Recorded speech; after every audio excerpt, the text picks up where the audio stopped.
សូមជម្រាបសួរពុកម៉ែបងប្អូនទាំងអស់គ្នាសូមស្វាគមន៍ដែលបានចូលមកកាន់ការឲ្យតម្រុយឆ្នោតយួនរបស់ Channel ពូឆ្នោតរបស់ Admin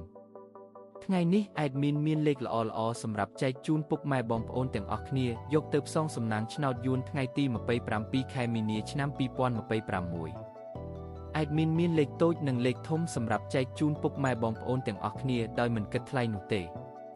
មុននឹងចូលទៅកាន់តម្រុយ Admin សូមឲ្យពុកម៉ែបងប្អូនទាំងអស់គ្នាជួយចុចជាវ Subscribe ឲ្យមេដៃនិង Comment ឲ្យ Admin ម្នាក់មួយផងទុកថាឲ្យកម្លាំងចិត្ត Admin ដើម្បី Admin ចេញនៅវីដេអូតម្រុយថ្មីៗសម្រាប់ចែកជូនពុកម៉ែបងប្អូនទាំងអស់គ្នាជាបន្តទៀតឥឡូវនេះពុកម៉ែបងប្អូនទាំងអស់គ្នាយើងចូលមកតម្រុយតែម្ដងចំពោះពីលេខឬលេខតូច Admin ឲ្យលេខ14 25 99 53ចំពោះ3លេខឬលេខធំប៉ុស ABCD Admin ឲ្យលេខ513គុណ299គុណ